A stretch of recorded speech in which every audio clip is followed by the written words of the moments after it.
For the evidence appraisal assignment, Kaylin and I researched the Katz and Barthel ADL assessments. First, we'll be going over the Katz Activity of Daily Living, or ADL, assessment. This assessment was created in 1963 and has since been slightly modified. It is still utilized as a consistent measure to test functional status. The Katz ADL assessment evaluates the client's ability to perform ADLs independently. The ADLs addressed include bathing, dressing, toileting, transferring, continence, and feeding. This is a functional assessment, and the clients will score either a yes or no for each of the 6 functions. I listed how the scoring is ranked as well on the slide, and we'll go into more detail later on. This assessment can also determine the effectiveness of treatment, length of one's hospitalization stay, and a guide to rehabilitation. This test should only take about 5 minutes, as the client will be asked to read through the questionnaire and answer the questions accurately. The target population for this assessment is older adults who may experience unfavorable health conditions. The clinician can take baseline measurements with objective data to determine future improvements or decline in their progress, as this questionnaire could also be given before discharge and compared to previous assessments. The Katz ADL assessment is useful, but it is important to note that it only assesses the basic ADLs and does not focus on IADLs at all, such as managing finances or shopping. In regards to the psychometrics, the normative information for this assessment includes the hierarchy of difficulty of each ADL from least to greatest. This order starts with eating as the least difficult for most individuals, and bathing is at the end of the list, as this tends to be the most challenging ADL to complete independently. Validity and reliability are important as well. The predictive validity of the assessment is only adequate with mobility at 0.5033 and home confinement at 0.3882. On the other hand, the inter-rater and test-retest reliability was excellent, with scores above 0.9 for both. As the interclass correlation coefficient, or ICC, is very close to 1, this means that there is a high similarity between values from the same group.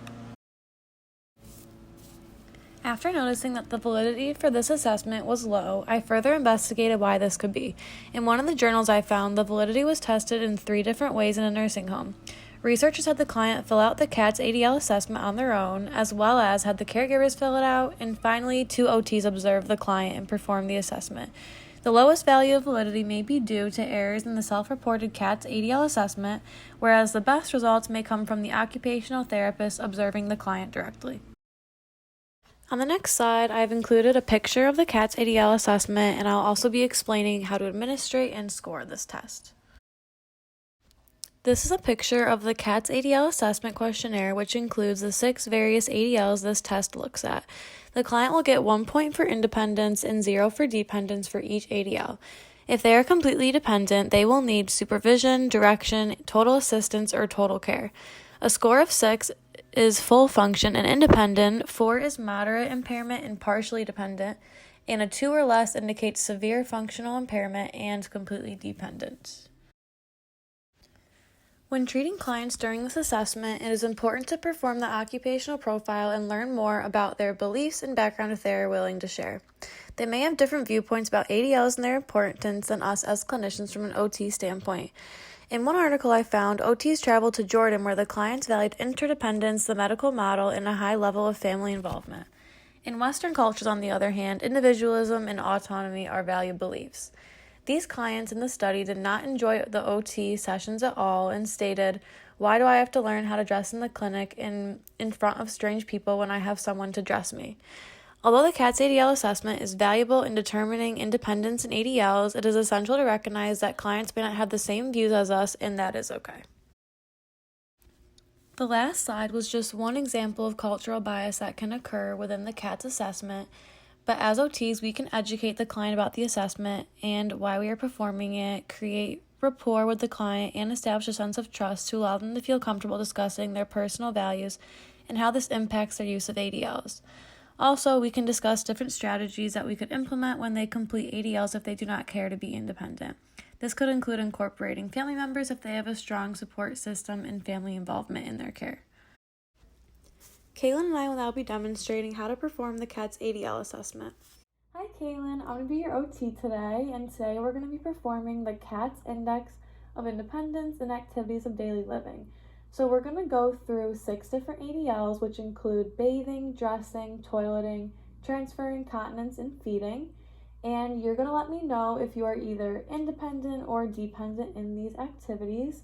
So independence means you need no supervision, direction, or personal assistance, whereas dependence means you do need supervision or you have total care with the activity. So we're going to go through each one in the self-reported questionnaire, starting with bathing. So would you say you're independent or dependent in this activity? I think I lean more towards dependence because Okay. I do have supervision during bathing. Okay, so that's going to be a 0. You can just circle it right there and write 0. Perfect. Next is dressing, and you can read the little descriptions of each one. So would you say you're independent or dependent in this activity? I think for dressing, I'm independent. Perfect. That's a point. And next is toileting. So this independent would mean you can get on the toilet, get on and off, arrange your clothes. What would you say for this category? I think I'm dependent because my daughter's with me for that. Okay. Next is transferring, independence or dependence for that one? Also dependent. And now we have continence. So if you're independent in this, means you can complete self-control over urination and defecation. Yeah, independent. And the last ADL is feeding. So would you say you're independent or dependent for this one? Independent. Perfect. So Kaylin had a total score of 3 because she scored independence for 3 out of 6 of the ADLs. As you can see from Kaylin's assessment on the right, she received a 3 on the self-reported questionnaire. This means that she would have a moderate impairment and she is partially dependent. The Barthel ADL assessment was first described by Mahoney and Barthel in 1965. It is widely used by healthcare professionals and researchers to assess disability and progress. This assessment includes 10 categories of ADLs, which I will talk about in the next slide. The Barthel ADL assessment assesses functional independence in the domains of personal care and mobility. The domains assessed are feeding, bathing, grooming, dressing, bowel and bladder control, toileting, transfers, mobility, and stairs. This is an ordinal scale used to measure performance in ADLs. How to interpret a score: 0 to 20 would be total dependency, 21 to 60 would be severe dependency, 61 to 90 would be moderate dependency, and 91 to 99 would be slight dependency, and 100 would be independent. The self-report aspect of this assessment takes 2 to 5 minutes. However, the direct observation aspect takes 20 minutes. Asking the patient, relatives, and nurses are good sources, but direct observation and common sense are also important. Direct testing is not needed. The age range is 18 to 64 and elderly adults 65 plus. For the normative information for this assessment, I chose an osteoporotic hip fracture study. 208 individuals were sampled for this study. The first Barthel assessment was completed at the hospital admission and then 1 year after their fracture. 166 women with an average age of 84 years and 42 men with an average age of 82 years were in this study. 54.8% of all cases were older than 85 years.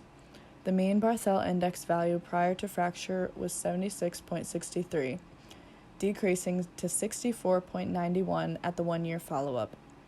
Only 22.12% of patients achieved a full recovery for activities of daily living. In conclusion, they found that the Barthel ADL assessment is a good tool to evaluate the physical recovery for an osteoporotic hip fracture. For the validity and reliability of this assessment, I chose a study about older adults in nursing homes. The assessment was distributed to 10 nursing and midwifery staff. Content validity ratio came back as a 0.98, which is in the excellent range. Content validity index would be a 0.93, which is also in the excellent range. For the reliability, inter-rater, intra-rater reliability was a 0.96, which is excellent. And for the internal consistency, Cronbach's alpha reliability coefficient is an index of internal consistency ranging from 0, which is no consistency, to 1, perfect consistency.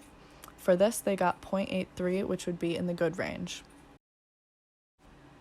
In the next slide, I will talk about how to administer this assessment and then how to score it.